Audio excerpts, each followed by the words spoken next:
Bonsoir, aujourd'hui on est au Bossé, avec l'ami Patrick. On est reçu par Rugby Club du Bossé, avec Daniel Negroni et Raphaël Navarrete. C'est ça, je me suis pas trompé. C'est ça, c'est parfait. Bonsoir. Président. Voilà, président et Directeur sportif. Du Bossé. Merci de nous recevoir. On va parler un petit peu de votre actualité. Dans une première partie, on va parler bien sûr du RCT, des résultats, et puis on reviendra vers vous, mais vous pouvez parler quand vous voulez, ici c'est libre, tribune libre, ok. Bon, on est qualifié en quart de finale à la Coupe d'Europe, un match, je sais pas comment le dire, Surréaliste. Surréaliste, où on est mené à un moment donné en première mi-temps 35-13 et je croyais que j'allais partir. Moi j'ai dit bon, allez, c'est bon, 35-13, 5 essais, en plus des essais, j'allais dire casquette, on peut le dire.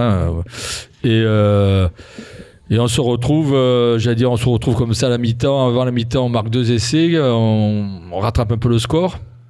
Et puis en deuxième mi-temps, alors là, incroyable, un scénario à Hitchcock ou je sais pas moi, au grand western hollywoodien où la cavalerie arrive, où tout le monde est prisonnier. En fin de compte, une déferlante d'essais, puisqu'on en a marqué 10 essais. Et on gagne donc ce match haut la main et contre une vaillante équipe de Saracens, il faut le dire, parce qu'on avait dit oui, ils viennent sans leurs internationaux, mais en fin de compte, sans leurs vedettes, je veux dire, parce que les internationaux, il y en avait. Je pense qu'on l'a peut-être trop dit et que ça expliquerait peut-être notre début de match. Est-ce qu'on n'a pas été un peu trop présomptueux à force de dire que les Saracens avaient fait tourner et qu'il leur manquait 5 internationaux? Il a resté heureux quand même sur le terrain. Mais peut-être qu'on n'est pas rentré dans le match inconsciemment en pensant que ça serait facile. Mais ils ont démontré que non, puisque c'est vrai qu'on n'a pas vu le ballon pendant 30 minutes où on a subi toutes les collisions, on a manqué des plaquages, on défendait en reculant, on faisait des fautes de main, on était fébrile. Voilà, il n'y a rien qui fonctionnait. On a remis les choses dans l'ordre. Ouais, je pense que Pierre a dû leur toucher 2 mots. D'ailleurs, on a croisé Pierre à midi, là, et puis à mon avis, il était encore remonté de sa première mi-temps. Il nous a dit que ça allait plus se passer comme ça, enfin, j'espère. Mais c'est vrai qu'il faut avoir un sacré mental pour être mené 35-13 sur sa pelouse et revenir comme ça et gagner haut la main, quoi. Je veux dire. Après, il n'y a pas eu photo, ils ont explosé. Ils ont explosé physiquement, mentalement. Voilà, donc le travail est fait. Je crois que vous n'avez pas pu voir le match, c'est ça ? Non, on avait un tournoi du club à l'Itadjer du 14 toute la journée. Ouais. Donc on l'a regardé un peu sur le téléphone entre 2 matchs des petits, mais on a vu un peu les extraits et les essais après. Mais c'est vrai que c'est surprenant. Au début du match, tu t'attends pas à ce que tu prennes 35 points et que tu n'en marques pas assez. Enfin, 5 essais en première mi-temps, je crois. Ouais, 5 essais en première mi-temps. Et bon, après, en deuxième mi-temps, ça c'est mieux goupillé, quoi. C'est l'essai. On a la chance de marquer un essai à toute fin de première mi-temps, presque dans les arrêts de jeu, qui nous fait revenir à 8 points. Moi, j'étais optimiste quand même. Ouais. Quand on a eu cette faculté de revenir juste avant la mi-temps, je pense que cet essai-là leur a fait mal à la tête. Et nous, au contraire, on nous a reboosté. Et bon, après, c'est vrai, en deuxième mi-temps, honnêtement, il y a plus de match. Puis il y avait une sacrée ambiance dans Mayola. Ouais, ils ont fait chavirer Mayola. Chaque fois, comme on le dit, en fin de compte, l'ambiance, elle vient surtout du terrain. C'est-à-dire que quand tu as de quoi te lever et crier, ça vient tout seul, quoi. Maintenant, quand tu te fais un peu chier pendant un match de rugby, oui, c'est sûr. Tu peux taper du tambour et montrer le drapeau. À mon avis, il n'y a rien qui peut se passer. Mais non, mais c'était un match extraordinaire avec. Faut noter quand même que les Saracens, ils ont une belle équipe quand même. En première mi-temps, ils nous ont surtout un talonneur là qui nous a martyrisé. Lui, il nous a martyrisé. Il était de partout. Et marquer 10 essais aux Saracens avec le niveau qu'il y avait, je pense que c'était quand même quelque chose d'incroyable. Et franchement, voilà, c'était surréaliste. C'était un match surréaliste. On a l'impression qu'on va perdre, qu'on va exploser. Et puis en fin de compte, à la fin. On fait un superbe match et on retiendra que ça. On essaiera d'oublier la première mi-temps. Il faudra pas l'oublier trop longtemps parce que arrivent derrière nos amis toulousains. Et là, à mon avis, ça va être encore. C'est une grosse équipe qui arrive. C'est pas plus qu'une grosse équipe. Ouais, moi, je dis grosse équipe. J'ai envie de dire. Oui. Ouais.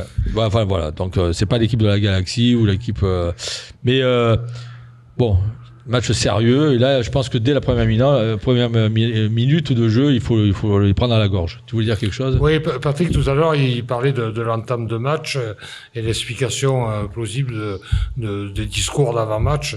Mais je crois que les Anglais ont une approche particulière des matchs, notamment sur l'aspect psychologique. Et là, c'est la guerre psychologique, puisqu'ils ont commencé, dès que le tirage au sort a été fait, à dire qu'ils n'enverraient pas leurs internationaux. Oui. Et que, voilà. Donc c'est une approche, la Coupe d'Europe, c'est particulier, mais entre autres pour ces raisons. Ouais, c'est sûr. Et une approche particulière des clubs anglais, irlandais. Ouais, c'est une autre mentalité. Et tout à fait. ils savent aussi un peu nous titiller quand ils viennent sur nos terres. Et c'est vrai que le discours... ils ont fait un intox. Ouais, ils ont fait l'intox.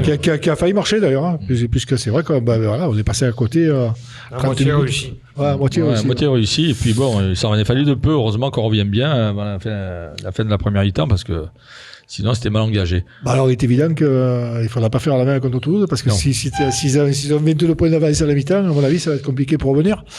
Mais je suis persuadé, et Pierre nous a confirmé à midi, qu'ils vont faire attention de ne pas faire la même. Mais bon, Toulouse aussi a manqué sa première mi-temps contre. Oui, j'étais surpris. Ils étaient menés à la mi-temps. Ouais, ça peut arriver à tout le monde. Eux aussi ont souffert. Contre une belle équipe de Sale, on est bien passé pour le savoir parce qu'on y était, on a pris 30 points là-bas, donc on savait qu'ils avaient les capacités à inquiéter Toulouse. Et quand Pierre l'avait dit d'ailleurs, ça avait fait rigoler tout le monde. Parce que je me souviens que Pierre avait dit attention, parce que Sale, ils peuvent inquiéter Toulouse, et ils l'ont fait. Parce qu'ils ont craqué dans les 20 dernières minutes. Je crois qu'ils ont un essai refusé aussi. Ouais, ils ont un essai refusé en fin de première mi-temps qui aurait pu les faire passer à 22-10. Ça n'a peut-être pas été la même chanson. Donc voilà, Toulouse, c'est pas la peine de dire qu'il faut les prendre au sérieux parce que voilà, ça serait risible. On connaît leur qualité, leur capacité, leur effectif. Voilà, et il y a plus de superlatifs pour les qualifier. Mais je pense que on a quelques arguments pour pouvoir les emmerder, notamment devant. Je crois que le RCT, que ce soit dans les rucks ou en mêlée fermée, a pas grand-chose à leur envier. Je pense qu'on a peut-être les deux meilleures premières lignes de France, avec Gros, Bobigny et Sinclair, et quand on fait rentrer en deuxième mi-temps Priso, Lucchesi et Guigashvili, je crois qu'il y a peu de clubs dans le top 14 qui peuvent avoir ce confort-là. Donc, si on regarde les confrontations poste pour poste, il y a quelques secteurs où ils sont peut-être meilleurs que nous, mais pas tellement que ça. Et puis on aura l'avantage de jouer à Mayol quand même. Mayol, oui. Donc, depuis le temps que tout le monde voulait voir Toulouse à Mayol. C'est ce que je disais. Il n'y a aucun joueur, puisque ça fait 15 ans que. Ça fait 12 ans, non ou 10 ans. Ouais. Enfin bref, plus de 10 ans. Entre 10 et 15 ans qu'on a pu jouer Toulouse à Mayol. C'est-à-dire que la majorité des joueurs, ils n'ont jamais mis les pieds à Mayol. Ils n'ont jamais joué à Mayol. C'est vrai. Ils ne connaissent pas, puisqu'on les a toujours reçus au Vélodrome. Au Vélodrome, ouais. Alors peut-être qu'ils ils ont une grosse expérience, hein, c'est que des internationaux. Mais voilà. Non, mais je pense qu'il faut pas se sentir inférieur ou sentir. Non, il n'y a pas de complexe. Je pense que là, il faut y aller franco. Il faut surtout les prendre un peu à la gorge et puis ne pas les laisser jouer. Et à partir de ce moment-là, si tu les perturbes dans le relancement de jeu. Il faut les agresser. Il faut les agresser. Comme toutes les grandes équipes, il faut les agresser parce que sinon, si tu les as joués, t'es mort.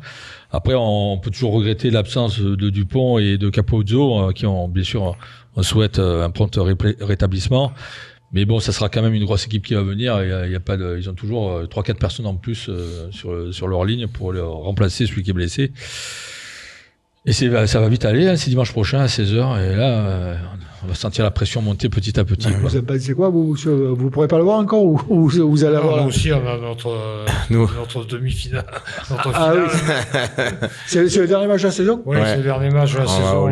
Mais vous êtes enfin, on en reparlera tout à l'heure quand on parlera du club, mais vous êtes qualifié là, de toute façon. On est qualifié, mais il faut qu'on vise la première place, deuxième place, et ça va se jouer sur la dernière journée. D'accord. Puisqu'on est 4 équipes en 3 points, pratiquement. Ah ouais, c'est chaud. On pourra voir la deuxième mi-temps, mais pas la première, quoi. Ah oui, c'est dimanche aussi, alors. Nous, on joue à la B à 13h30 et la première à 15h.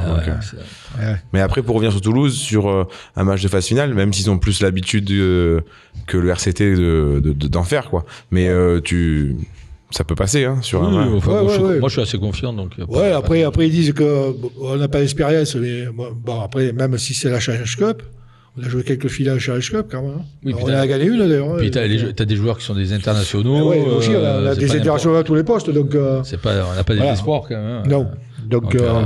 Tout à l'heure, Serge, je parlais de les agresser. C'est vrai qu'il faut être capable de les agresser, mais de les agresser pendant 80 minutes. 80, ouais. Oui. C'est ça qui est le plus, c'est ça le plus dur. Ouais. Parce que les agresser, tu peux les faire sur 10, 15 Ouais, minutes. c'est ce qu'a fait ça. Dès que tu vas relâcher la pression défensive, tu sais qu'ils sont capables de. Le danger peut venir jouer de partout avec eux. C'est le problème de. Mais bon, je crois qu'il faut faire confiance à Pierre et en l'équipe du RCT. Ils nous ont prouvé plein. Alors c'est vrai que cette année, on a toujours des scénarios un peu catastrophes au départ. Il y a toujours des trous d'air. Et puis à la fin, ils gagnent. Mais bon, c'est vrai que là, c'est Toulouse. Et si le trou d'air pourrait être réduit, ça serait pas mal.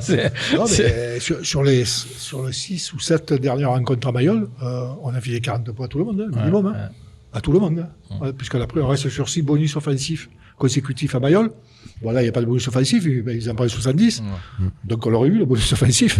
mais si on fait le bilan des 7 dernières rencontres, et qu'on chiffre le nombre de points qu'on a mis, c'est... Écoute, si on met 40 points à Toulouse, je me laisse pousser les cheveux. Oui, non, mais moi aussi, je me baigne nu dans le port. À 40 points, oui. Ah oui, 40 points. On l'a noté, c'est enregistré et tout. Je ne prends pas de gros risques. Non, moi, pareil, pour les cheveux, c'est pareil. Pas trop de risques. Voilà. Je vais filer quand même mon carton rouge pour ce match à l'arbitrage. Alors pas parce que pour une faute, enfin si une faute, c'est qu'à un moment donné, Toulon voulait faire entrer ses remplaçants. Et je sais pas ce qu'il y a eu, un manque de communication entre l'arbitre de touche et l'arbitre de centre qui a fait le coup d'envoi. Donc Toulon a joué à 16, puisque le Corvée est rentré quand même. Et à un moment donné, ils s'en sont aperçus et l'arbitre de champ a donné pénalité contre Toulon à Saracens. Je trouvais que c'était un peu... C'est la première fois que je vois ça. J'ai pénalité pour ça, je ne savais pas qu'on pouvait le faire. Bah ouais, moi non plus. Et remarque, vaut mieux ça qu'après de trouver encore des excuses pour une réclamation. Enfin bon, c'était un peu la faute des arbitres, ils n'ont pas su se parler et tout, et puis en fin de compte, tu te prends une pénalité. Si tu as 3 points de retard ou si tu as 1 point de retard, ça peut tout changer, quoi. Donc encore une fois, un carton rouge arbitrage, bon, voilà. Mais bon. Bah moi, le carton jaune, c'était au Saracens, on en a parlé tout à l'heure, même si ça nous a arrangé, et même si on leur a mis 70 points, j'aurais bien aimé voir battre des Saracens au complet. C'est vrai que... Ouais, Itoje et compagnie. Ouais, c'est vrai que c'est dommage, ça galvaude un peu le résultat, ça le minimise, et je pense qu'ils jouent pas le jeu, et c'est dommage, parce que c'est un grand club européen, ils ont 3 étoiles sur le maillot comme nous. Voilà. Alors, les clubs français jouent le jeu. J'ai l'impression que les Anglais le jouent de moins en moins. Les Sud-Africains n'en parlent pas. Ils sont là pour faire de la figuration. Donc voilà, je trouve ça un peu dommage. D'ailleurs, il reste qu'un club anglais dans la compétition, c'est Northampton. Après, bon, on sait que les Irlandais, eux, ils jouent pratiquement que ça, donc ils sont là. Mais bon, voilà, c'est dommage. Je trouve que c'est dommage que les clubs anglais galvaudent cette compétition qui est quand même prestigieuse. Voilà. Et surtout que c'est nouveau. Jusqu'à maintenant, il a joué à fond. Et voilà, je trouve ça dommage. Ouais. Je ne sais pas ce que vous en pensez, mais... Oui, c'est sûr que c'est préjudiciable pour l'aura que peut avoir cette coupe. En même temps, les formules sont peut-être pas adaptées. C'est un peu compliqué, là. C'est un peu compliqué à suivre. Ouais, je reconnais que c'est pas très clair, notamment la phase de poule, où nous non plus, franchement, on n'y comprend rien. Il y a personne qui comprend quelque chose. Chaque année, ça change. Bon, en plus, là, il y a l'Afrique du Sud au milieu, on ne sait pas ce qu'ils viennent foutre au milieu, quoi. Bon, c'est n'importe quoi. Ben, c'est justement, après, ce qui est intéressant, c'est à partir des phases finales. Alors, si même ça, arrivé aux phases finales, il la joue pas, ben, autant l'arrêter, et voilà, créer une autre coupe, puisqu'on parle d'une coupe du monde des clubs, à la limite faire une coupe du monde des clubs tous les 2 ans, et arrêter ce truc, parce que j'ai l'impression que ça devient n'importe quoi, et voilà, ça va plus vouloir rien dire bientôt, et je trouve ça dommage. Et puis après, peut-être pour comprendre un peu les Anglais, c'est vrai que les joueurs sont constamment sollicités. T'arrêtes jamais, t'as le tournoi. Ouais, moins que les Français, hein. Les Français, pourtant, ils jouent le jeu. Hein. Mais c'est peut-être pour ça aussi qu'ils sont champions du monde et que nous, on n'est pas encore. Hein. Il aurait été une fois. Il a été une fois. Oui, mais bien sûr. Après, voilà. Mais je pense qu'on pourrait simplifier la formule. Ça serait bien pour tout le monde, et plutôt que de faire des formules qu'on comprend rien, quoi. Donc, en plus, c'est même pas les mêmes bonus. Enfin bref, le rugby, c'est jamais simple. Hein. Non. En plus, entre le nord et le sud, c'est pas pareil. Mais dans le nord, c'est pas pareil. Donc entre les catégories, entre l'élite et les amateurs, c'est pas pareil. Ça va pas changer l'année prochaine, la Coupe d'Europe. La Coupe d'Europe, pour l'instant, il n'y a pas de. Plutôt que d'inviter les Sud-Africains, ils ont qu'à réserver 2 places à 2 équipes nationales. On prend une équipe comme le Portugal, l'équipe du Portugal, et peut-être l'équipe d'Espagne. La Géorgie, voilà, faire peut-être un tour préliminaire la Géorgie, entre 5 nations, compliqué, et leur réserver 2 places. Je crois qu'ils auraient plus leur place en Coupe d'Europe que les clubs sud-africains. Et puis quand on voit aussi même au niveau du tournoi, quand on voit le classement de l'Italie ou malheureusement du Pays de Galles en ce moment, faire monter la Géorgie, ça serait peut-être une bonne chose. Bon, après, il y a une question de pognon, sûrement de télé. C'est qu'une question de ça. C'est pas une question de niveau sportif, parce que c'est vrai que les Géorgiens ont largement leur place dans le tournoi des 6 nations à l'heure actuelle. Ah ouais. Après, c'est un peu dommage parce qu'une fois, après, ces équipes-là, elles s'épuisent. Et puis, un peu comme la Roumanie à une époque qui était toujours présente, la Géorgie, là, pour l'instant, ils sont devant. Mais si jamais tu les fais pas jouer dans des compétitions majeures. L'avantage qu'ils ont, c'est qu'ils ont beaucoup de joueurs qui jouent en top 14, donc ils maintiennent le niveau. Donc, c'est ça qui les fait progresser. Mais bon, c'est vrai qu'à un moment ou à un autre, il va falloir penser à les faire en croquer. En parlant de joueurs, on a un joueur qui arrive, qu'on n'espérait plus. Ouais, Tufua. Ouais. Voilà, Tufua, qui a 19 ans, c'est ça? Il a 20 ans, et il joue au Hurricanes en Nouvelle-Zélande. Voilà. Il a choisi entre les Blacks et l'équipe de France, il avait le choix. Alors, je ne sais pas si c'est définitif, mais en tout cas, il va venir jouer à Toulon, il a signé pour 3 ans. Ce qu'il y a de sûr, c'est que s'il vient en France, il ne pourra plus être sélectionné en Nouvelle-Zélande. Donc voilà, c'est une bonne affaire pour le Rugby Club Toulonnais, c'est une bonne affaire pour l'équipe de France, parce que je sais que Galtier a un œil dessus. Bon, il est annoncé comme un phénomène. C'est vrai que les rares matchs qu'il a fait avec les moins de 20, il a survolé tout le monde. Voilà, c'est un garçon qui a en plus l'avantage d'être GIF. Donc Toulon est en train de rajeunir son effectif, puisqu'on est aussi sur le petit Huleux qui joue à Brive. À Brive, ouais. Et qui est très bon aussi, qui est un espoir de moins de 20 ans, et tous les clubs sont dessus, notamment Toulouse. Mais bon, sur qui Toulouse n'est pas, ça, je ne sais pas. Mais j'ai l'impression qu'on est mieux placé qu'eux. Parce que à force d'appuyer les joueurs, les mecs, peut-être marre de faire banquette. On a appris qu'il y avait un joueur qui a arrêté aussi sa carrière. C'est Dan Bigard, ouais. Voilà, un grand joueur. Je veux dire, même si les années de Toulon, ça a été un peu plus compliqué, mais je pense que c'est un grand joueur gallois et qui a marqué sa génération et qui va raccrocher les crampons à la fin de la saison. Donc, bientôt. Et en parlant de ça, on a eu un lecteur du Midi Olympique qui n'était pas content qu'on ait fait signer Manonou, en disant que c'était pas normal et que fallait que la fédération, c'est la fédération de la Ligue, je sais plus, devait intervenir parce qu'il y avait plein de bons joueurs, et plutôt que de faire venir des personnes de plus de 40 ans, il devait être, je sais pas, il devait avoir en colère le mec. Je sais pas d'où il vient. Il s'appelle Jean-Claude. Jean-Claude, si tu nous écoutes, ferme ta. Bon, bref. Voilà, on en est. T'as des résultats, toi? J'ai que ça. Putain, vas-y. J'ai que ça. Alors, je vais attaquer par les espoirs du RCT. Qui enchaîne une 13e victoire consécutive. Autant dire que c'est phénoménal. Hein. Ils s'étaient gagnés à Castres, qui était juste derrière eux, puisque Castres était 2e. Ils s'étaient gagnés 6-5. Alors, c'est un score à l'ancienne. Mais bon, ça a été chaud, hein, d'après ce que nous a dit Cédric, qu'on a vu à midi. Donc, ils sont premiers de leur poule. Donc, ils vont être qualifiés pour les demi-finales. Voilà, ils ont une bonne chance quand même de peut-être décrocher un titre, parce que les espoirs du RCT, quand c'est au complet, c'est assez impressionnant aussi. Donc, eux aussi, ils n'ont pas grand-chose à envier aux autres. Après, j'ai des résultats de féminines, où elles aussi, elles continuent leur cavalier seul. C'était gagné à Dax 58-10. Alors, elles vont jouer un match capital début mai là, contre La Rochelle, qui est juste devant elles avec 2 points d'avance. Autant dire que ça va être le match de la montée. Hein. Donc, elles jouent à Mayol le 4 mai, je crois, ou le 5 mai.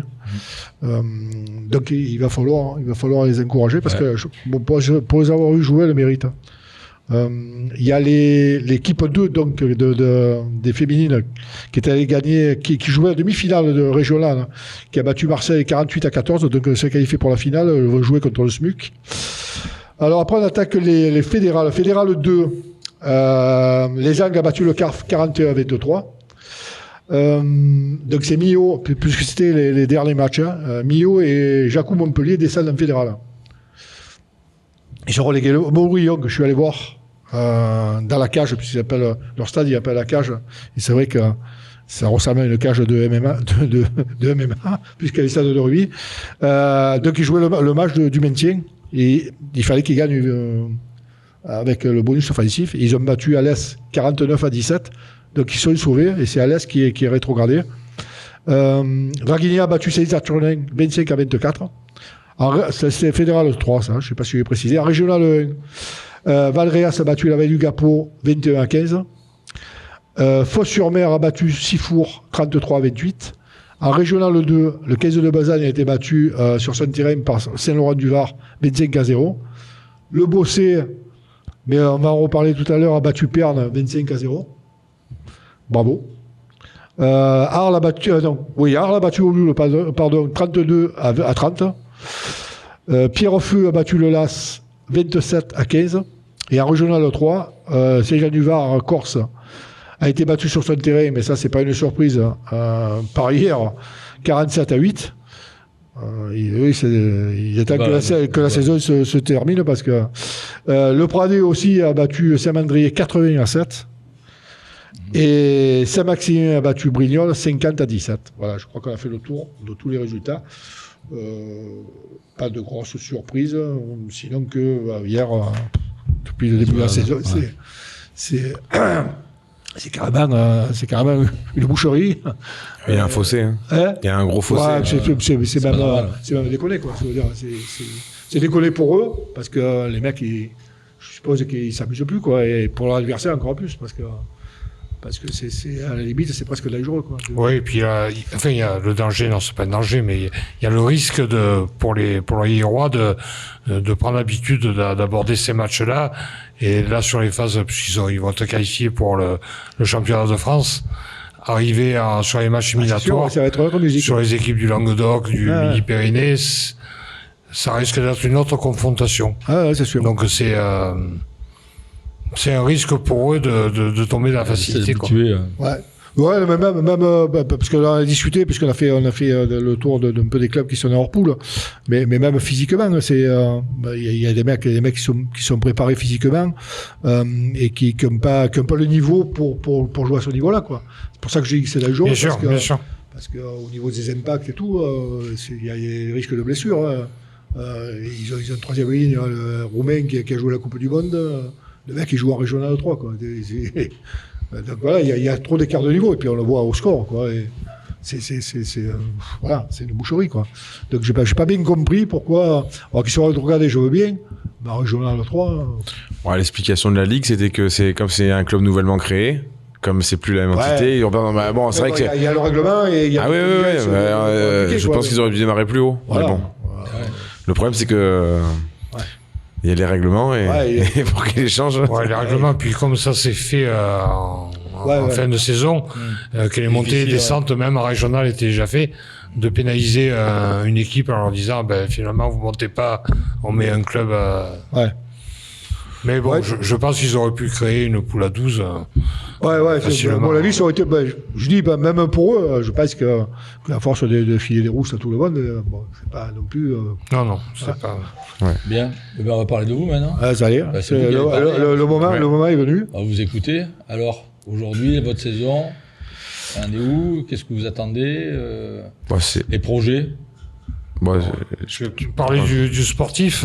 On va tirer un premier bilan, puisque vous avez joué un premier bilan provisoire, mais puisque vous avez joué le dernier match de la phase de poule. La phase de poule, voilà. Dimanche, donc, tout à l'heure, on parlait de la complexité des règles au rugby. Bon, nous, on a une particularité aussi dans les clubs régionaux, c'est qu'on a les points de terrain. Donc nous, on a 2 défaites sur 18 matchs. Donc 16 victoires, et on a 10 points de bonus, un défensif et 9 offensifs, je crois, ou un prêt. Mais après, ça rajoute à ça les points de bonification. et les points de malus. Alors les points de malus, c'est pour les cartons rouges, les semaines de suspension. Donc ça, c'est je crois qu'on a 7 semaines de suspension. Donc ça correspond à 3 cartons rouges, je crois. 3 cartons rouges sur la saison, sur les 18 matchs. Donc ça, c'est... Et après, viennent se rajouter les points de bonification par obligation. C'est-à-dire que les points d'obligation pour avoir une équipe réserve, après pour des équipes de jeunes, pour une école de rugby, pour l'arbitrage. Donc il faut comptabiliser tout ça. Ouais. Donc tout ça, c'est ça vient se rajouter. Donc on sait à peu près les autres clubs. De cas, tu usines à gaz là. Bon, ça, ils rajoutent des critères toutes les années. Parce que franchement, il faut plus être comptable que joueur de rugby. Ouais, dans un exemple, nous on se tire la bourre avec Monteux pour la montée.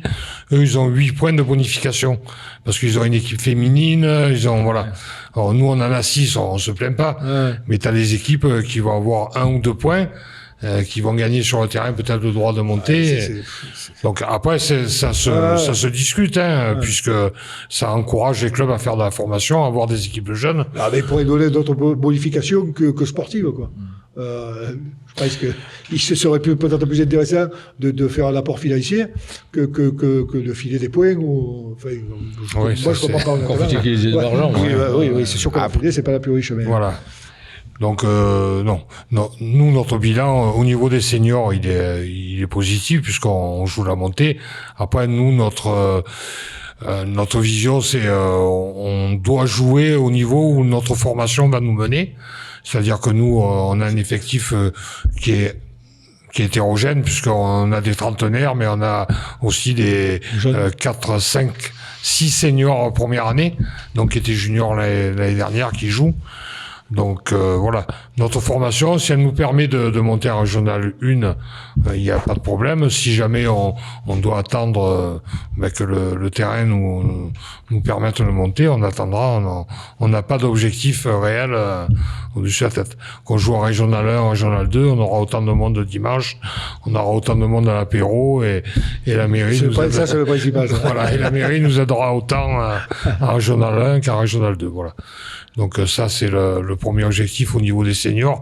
Après au niveau des jeunes, on est dans une année on va dire un peu creuse puisque en cadet en junior on a un déficit de joueurs on va dire.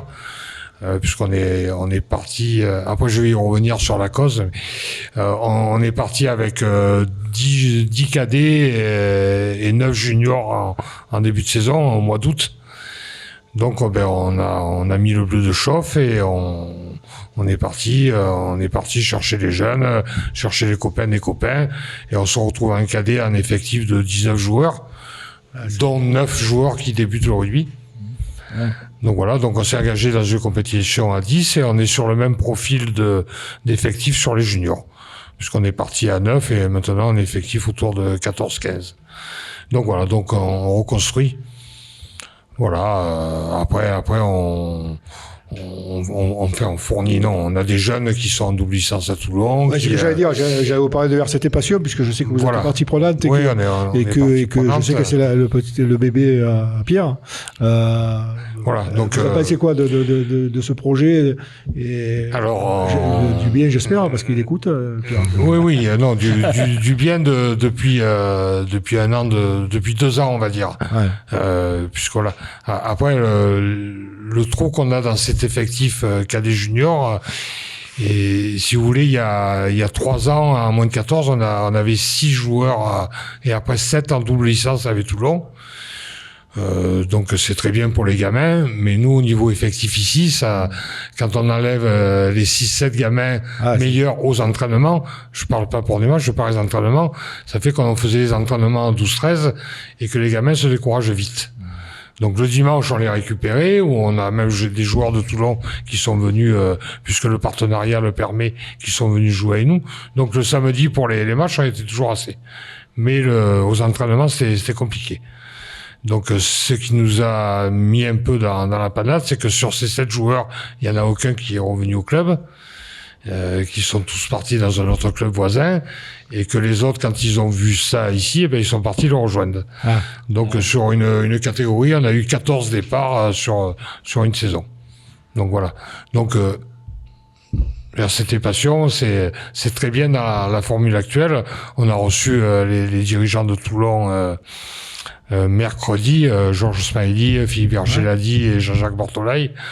Donc leur discours a vraiment évolué, et maintenant ils prennent que les joueurs qui sont au-dessus. Voilà, qui ont des moyens hors normes. Donc ceux-là, ils vont cibler. Ils ne prendront pas plus que 2 joueurs au Bossé. Voilà. C'est bien. Donc voilà, ça c'est, je veux dire, là ils prennent en compte les difficultés des clubs comme nous. Où c'est que si on enlève 3, 4, 5 joueurs, voilà. Surtout, je veux dire, si c'est ciblé que sur les 7, ils en gardent 6, et quand dans les 7, ils en gardent 0, on ne peut pas dire que le job il a été bien fait. Voilà, donc c'était un peu le coup de gueule. Voilà. Non, mais il faut le dire. Hein. Voilà, après sur l'école de rugby, on fonctionne très bien, on grossit les effectifs depuis 3 ans. Je crois qu'on est à entre plus 10 et plus 15% toutes les années. Voilà, pour encadrer tout ça, on a embauché un brevet d'État qui s'occupe des écoles de rugby, et là depuis 2 mois on a embauché un autre brevet d'État qui s'occupe de la partie compétition jeune, c'est-à-dire moins de 14, moins de 16 et moins de 19. D'accord. Voilà, donc ils sont encadrés. Structurés pour... On se structure pour tenir. Voilà. Après... Donc, on va parler de la fin de la saison. L'ambition, c'est quoi? C'est un titre? C'est de gagner tous les matchs éliminatoires. Parce que sur le championnat de France. Ouais.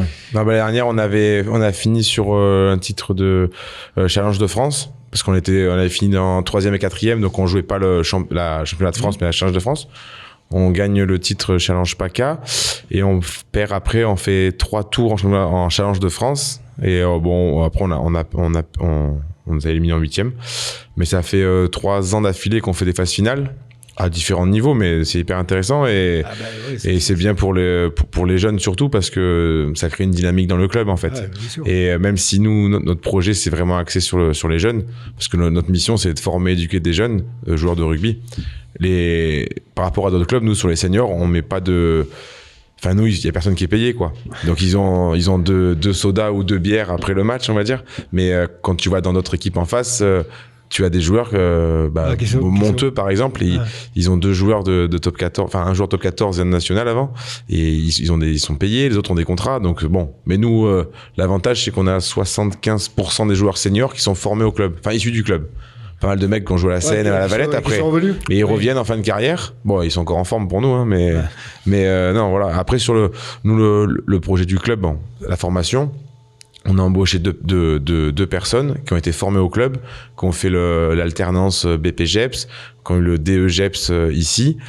Et voilà, on se développe comme ça. Après, avec nos moyens, on a le soutien des institutionnels, mairie, département, la région, on a l'agglo.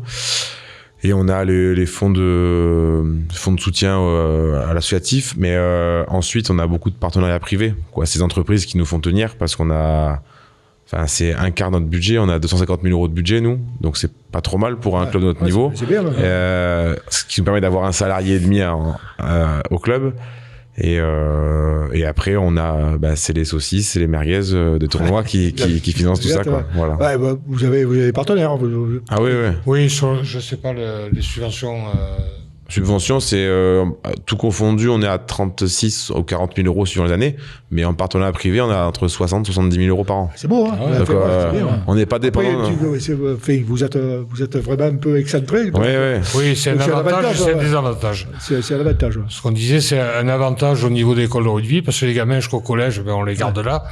Par contre, dès qu'ils partent au lycée, après, ils sont sur la Seine, et c'est vrai que la Seine, le stade est à 10 mètres du lycée, donc c'est pour ça qu'on est... C'est toi qui vous approchez les joueurs?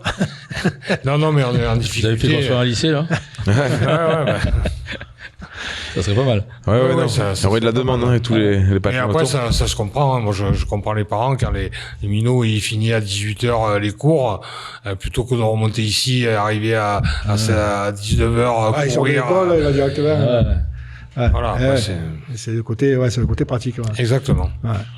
Combien vous avez de minots à l'école de rugby? On est à 100, un peu moins de 120. Je crois qu'on est à 116 ou 118. Ouais. Mais après, si tu prends toutes les... Alors, on a regardé tout à l'heure, 337 ou 340 licenciés à la fédération. Donc, ça comprend aussi les bénévoles, les éducateurs, secrétaires. Et là, depuis 2 ans, on a créé une équipe féminine à 5. Je vais vous poser la question, oui, Ouais. les féminines. Ouais, alors du coup, on a quelques filles à l'école de rugby, bon, dont la mienne, d'ailleurs, qui est entraînée par Daniel aussi. Et on a les mamans qui étaient là le mercredi. Et en fait, elles ont voulu faire une équipe à loisirs à toucher. Donc, ça a pris. En fait, elles sont une petite vingtaine maintenant. Ah ouais. Ben, d'ailleurs entraîné par notre salarié.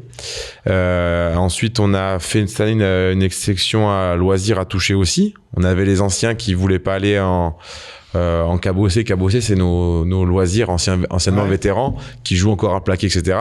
Bon, il y a une super état d'esprit, mais comme il y a le contact, il y a certains mecs qui veulent plus faire de contact. Arrivé à un âge, Voilà. il vaut mieux éviter. Ouais, mais il y en a quand même des très vieux quand même, et qui jouent encore à plaquer. Mais bon, mais il y en a qui veulent plus de plaquage, donc ils font un toucher.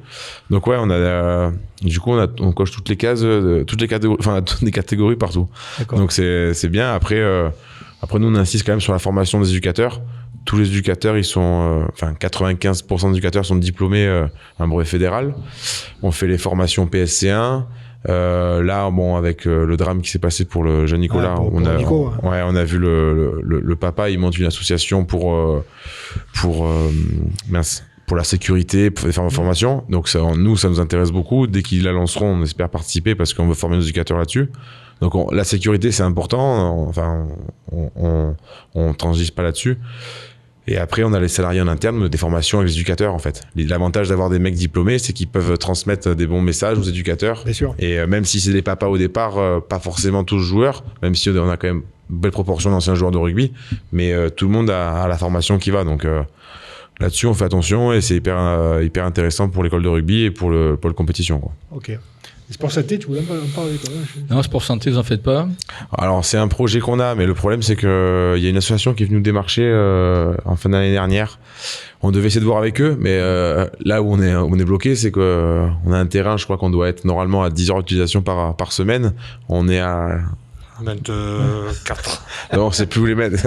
Et le problème, c'est que Ah oui, d'accord, vous n'avez pas de place, quoi. Ben, en bas, on a un terrain qui est réglementaire pour l'entraînement, mais dès qu'il pleut, etc., t'as 200 et quelques licenciés qui jouent sur la semaine. Ouais, c'est compliqué. Ouais. Oui, c'est compliqué. On lance un appel pour construire notre terrain, si on veut. Mais... Ouais. Nous, on fait du sport santé, mais le jeudi matin à 10h. Ah ouais? C'est moi qui m'en occupe. Et là, on a signé une convention avec le rugby RCT Asso. Ouais. Parce qu'il leur fallait un petit peu de santé. Et nous, on avait sorti ça il y a 2 ans avec Gilles Orsoni du 15 de Besagne. Ouais. On s'était mis à développer ça. Parce que moi, j'ai une association qui a des personnes qui ont des maladies chroniques. Au début, on n'était que 2. Hein, et puis maintenant, on a une vingtaine de personnes qui ont des maladies chroniques, cancer ou autres. Et ça tourne pas mal. Hein. Bon, là, il n'y a pas de plaquage. C'est plus ludique. Avec des déplacements, tout ça, mais bon, dès qu'on commence à mettre un petit peu de jeu juste à toucher, alors là, ça s'emporte, là, on dirait des gamins, et la plus vieille adhérente a 75 ans, et le plus jeune a 19 ans. Voilà. C'est bien. Donc, ouais, c'est bien, et ça marche bien, hein, ça apprend bien, et il y a le CCAS qui est de Toulon qui est intéressé, puisqu'on a fait une séance mercredi dernier au campus. Mercredi, je retourne au campus faire une séance avec des personnes retraitées. Et après, il y a encore un autre mercredi. Ça prend pas mal. Et c'est vrai qu'aujourd'hui, le sport santé, c'est important pour toutes ces personnes. Ça rapporte des points, ça. Et ça rapporte des points. Je vous dis. Oui. Parce que le RCT Asso, j'ai vu, comment il s'appelle, Patrice Blacher m'a dit, bon, Serge, je vous connaissais, il fait, tout qu'on crée quelque chose, ça te t'intéresserait pas qu'on se mette ensemble pour. Je dis, oui, pourquoi pas. Et c'est vrai qu'il y a de la demande, hein, il y a de la demande. Alors bien sûr que les gens ils sont un peu surpris, les médecins aussi, quand on leur dit c'est du rugby santé, il faut pas, donc il faut bien leur expliquer qu'on plaque pas et que c'est ludique, voilà, c'est en plein air. Et puis c'est surtout le fait de se retrouver avec un ballon de rugby et de faire les passes. Bon, alors, ça gueule, ouais, en arrière, va pas trop vite, tout ça. On dirait des gamins après, hein, c'est à moi. Et puis, il y en a toujours un qui court plus vite que l'autre. Bon. Mais c'est important et ça fonctionne bien. Et on a de la demande puisque là, j'étais contacté par un chirurgien qui est à Paris, sur LinkedIn, et qui a vu ce qu'on faisait. Et donc, il m'a dit, ça m'intéresse de voir un petit peu comment vous fonctionnez. Mais en fin de compte, il n'y a rien d'exceptionnel, quoi. Il y a surtout la prise en charge de personnes, de leur donner un ballon de rugby, de leur dire voilà, on va faire un peu de rugby santé, et ils sont tous contents. Il faut bien encadré quand même. Il faut qu'ils soient encadrés. Hein, sinon, ils s'emportent tous. Hein. La dernière fois, on a vu des boucliers de défense par le RCT. Bon, alors nous, on s'en occupe pour la résistance, hein, c'est-à-dire plutôt que. Puis bon, ça fait un peu. Une est arrivée, je sais pas d'âge en plus, elle est arrivée en courant, elle a essayé de plaquer la personne en face. Je dis, où tu vas? Mais elle a le bouclier. Je dis, non, on va se calmer. Donc, et ça revient à ce qu'il disait tout à l'heure, hein, même âgé, dès qu'il y a un peu de pêche, c'est parti, quoi. Donc voilà, si un jour vous avez besoin de conseils, n'hésitez pas. Volontiers, tu parles du côté ludique, dès que tu mets un ballon, un peu de compétition. Nous, on a fait l'expérience, on essaie de renouveler, de trouver des entreprises partenaires, où c'est que sur la matinée, ils venaient avec leurs collaborateurs, et on a une agence immobilière qui est venue, ils étaient une douzaine. Alors tout le monde était un peu réticent, notamment les filles au départ, parce qu'elles étaient maquillées, elles avaient les ongles. Au bout d'un quart d'heure, en plus il pleuvait un peu. Au bout d'un quart d'heure, il y avait plus de maquillage, il n'y avait plus rien. Elles étaient à fond. Ah, mais c'est ça, c'est important. Hein. Puis moi, je peux monter à Marcoussis. J'ai passé les deux brevets pour le sport santé. Et... Non, c'est vrai qu'il y a quelque chose à faire. Il y a quelque chose à faire. Après, il faut bien sûr avoir la place. Il faut avoir aussi la personne qui peut s'en occuper. La compétence sont là avec notre équipe, mais il faudrait qu'on s'axe dessus. Là, c'est vrai qu'on s'est plus axé sur les scolaires. On intervient beaucoup dans les scolaires, en fait. Ouais, j'ai pas mal de contacts. Bon, sur la Cadière, j'ai des paramédicaux que j'avais rencontrés d'ailleurs et qui m'avaient dit j'aimerais bien développer ça. Je lui avais dit mais il faudrait vous rapprocher du Bossé et tout ça. Et puis après, j'ai plus suivi on prend son contact. Ouais, mais bon, moi, il y a quelqu'un qui est pas très loin en plus, hein, et qui faut partir petit, et puis après, je vous dis, nous, on était deux, hein. On était tous les deux à se regarder. On dit, ça va jamais marcher, cette histoire, et puis en fin de compte, maintenant, il y a une vingtaine de personnes qui viennent. C'est bien. Et puis alors, je peux vous dire que Lana, qui a 75 ans, Martine, quand je l'ai vu arriver, j'ai dit, putain, c'est sa deuxième année et elle est contente. Elle dit maintenant c'est moi qui explique le rugby aux petits enfants. Et il y en a un, Jean-Marc, il dit moi je sais que le jeudi c'est rugby. Puis rate pas, hein, ils sont tous là et de temps en temps on fait un repas ensemble pour. C'est sympa. C'était et ils sont contents et ils sont dans l'ambiance. Et d'ailleurs depuis, j'en ai certains des nanas, hein, qui ont plus de 60 ans, qui maintenant tous les 15 jours vont à Mayol voir les matchs. Elles achètent leur place, hein. Elles sont pris au jeu. Et c'est hyper important, mais il n'y a pas de problème. Moi, si vous avez besoin, volontiers. Je peux vous donner quelques contacts, quoi. Qu'est-ce qu'on vous souhaitez pour la fin de saison? Voilà, à part un loto. Et en plus, on emmène cette année, on emmène 120 ou 130 personnes à Sijan. On fait un tournoi avec l'école de rugby là-bas. Ouais. Alors que ça se passe bien. Vous n'allez pas au zoo quand même. Mais figure-toi que le lendemain des matchs, l'équipe qui joue pas, elle y va quand même. On les emmène. On a 2 catégories qui jouent le samedi et 2 le dimanche. Donc les 2 catégories qui jouent pas, on va visiter la réserve de Sijan. Ouais. Et après, le dimanche, on inverse, et le lundi, on fait en off, puisqu'on est dans un camping, et on rentre le lundi soir. Question qu'on pose pas souvent dans les clubs, est-ce que vous êtes parrainé, jumelé avec des équipes étrangères? Est-ce que... Non, mais on a une bonne entente, parce que là, ce week-end, il y avait une équipe de Milan. Qui sont venus. La dame, ça fait des années qu'elle... Oui, on est en contact avec une dame qui s'occupe des déplacements à l'étranger de tous les clubs. D'accord. Mais elle va de Milan. On a reçu Milan, mais on a déjà reçu des équipes de Florence. Une fois, on a eu pas mal de... Est-ce que les jeunes, ils sont friands aussi de... Qui était parti à Cambridge, je ne me rappelle plus. Il y a en Grande-Bretagne, tout ça, de faire des échanges avec les jeunes, c'est sympa. Ben, c'est ce que Daniel avait fait. Nous, on est allés à Dublin, ce que je disais tout à l'heure. Ils ont un peu plus de difficultés que nous, peut-être, pour se déplacer. Ouais. Enfin, et après, il y a une histoire de catégorie aussi. Moi, une fois, on avait essayé de voir avec des Gallois. Il y a souvent un an d'écart. Voilà, c'est ça. Voilà. Pour faire correspondre les catégories, c'était toujours un peu Là, les embêtant. Italiens, ils en avaient 5-6 qui avaient un an de plus. Et ouais. Cet Ils âge-là, sont en moins de 15 ans et nous, on était en moins de 14. c'est important. Ouais, c'est compliqué, ouais.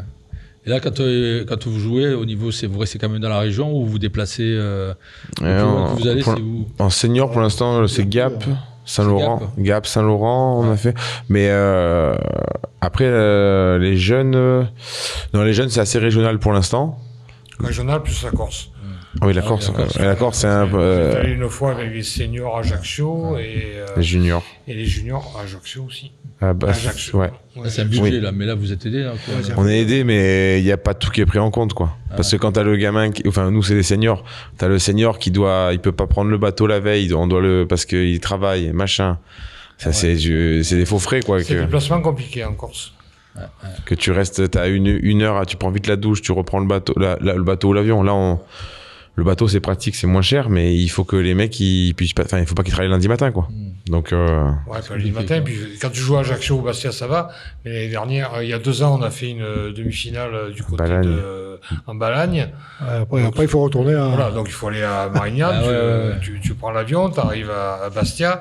Bastia, il faut que tu loues un bus, que tu te fasses 2 heures de bus. Ouais, c'est des déplacements compliqués. Compliqué et coûteux. Coûteux. Ouais. mais cette année, c'est la première fois qu'on a gagné depuis un moment, quand même. Oui. On a gagné en Corse, en senior, c'est assez rare. Ouais, donc, Vous avez pu revenir quand même. Il nous a laissé partir. Ils sont là. Si vous en laissez partir. Non, mais par contre, il faut le dire quand c'est pas bien, mais il faut le dire quand c'est bien. c'est bien, On a ouais. été très bien accueillis. Bien sûr. Oui, Non, mais toujours je eu veux des dire, bons échos. De mais la Corse, ouais. Pourtant, on a gagné, c'était un match tendu, hein, puisqu'on gagne 17 à 12. Ouais, 17 à 12. Et c'était tendu jusqu'à la fin, mais ça a été très correct. Et surtout, on a eu vraiment un très bel accueil après, quoi. Hein. Il y avait vraiment une... Ouais, c'est une légende. C'est bien, c'est bien. Ouais, Ouais. ça dépend.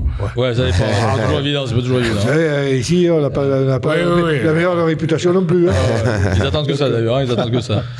Et toi, Raphaël, à part d'être président, t'as une activité, Oui. différente? Non, hein, quand même pas. Non, j'ai une entreprise au Hall de Toulon, un traiteur dans les Halles, Popol, et après j'ai une biscuiterie à Saint-Cyr-sur-Mer avec une épicerie fine aussi, voilà. D'accord. Travailler en famille, voilà. Bon, bah, c'est bien. T'as de quoi faire. Ouais, Oui. T'as pas été entendu. Hein. Eh non, mais j'ai repris parce que j'étais trésorier des anciens dirigeants, mais ils étaient un peu fatigués, ils voulaient prendre un peu de recul, et du coup on a inversé, on a mis un peu des jeunes, mais les anciens nous suivent toujours, donc c'est la continuité dans le club, quoi. Bon, ça a une bonne ambiance alors. Oui. Bon, ça va. On a plein de bénévoles, c'est sympa.